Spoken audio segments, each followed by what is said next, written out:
cette façon de regarder le monde, de juger les valeurs du quotidien, vous devez avoir les mêmes que ce que Jésus avait. Ce n'est pas les ressentis, mais c'est la conception de l'univers. Si vous regardez les gens, vous le regardez en termes de qui a de l'argent, qui n'en a pas, qui parle bien, qui ne parle pas bien, qui peut devenir mon ami, qui ne peut pas l'être. Vous n'avez pas les sentiments qu'il y avait dans Jésus. Jésus, lui, il avait les sentiments que chacune de ces personnes est une créature de Dieu, même celle-là est une fille d'Abraham, même celui-là, il est sous l'emprise du diable, il doit être libre. Il a une conception de la vie qui est différente.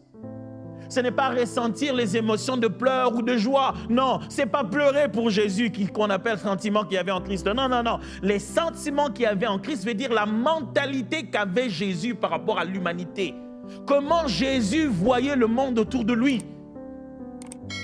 Il dit, l'humilité commence quand tu apprends à regarder le monde autour de toi comme Jésus le regardait.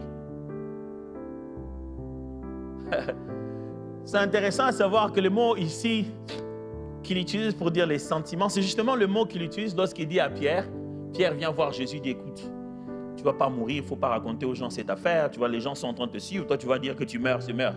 Et Jésus se fâche, vous vous souvenez de ce qu'il lui dit, non?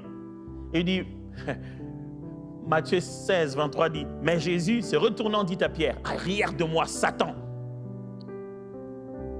Si tu es un pasteur qui t'a appelé Satan, je ne sais pas si tu gardes ta carte de membre. Hein?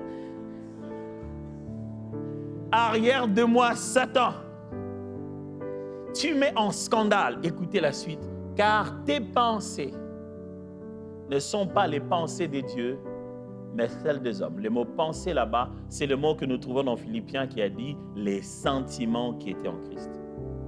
Il dit, Pierre, loin de moi, ta façon de lire la situation d'aujourd'hui, de regarder les valeurs et l'importance des choses. Pour toi, tu penses que si je suis là, je continue à avoir beaucoup de disciples, c'est bien. Si je leur parle du fait que je vais mourir et accomplir la volonté du Père, tu te dis, c'est pas un bon discours. Cette façon de raisonner la vie n'est pas celle de Dieu, mais des hommes.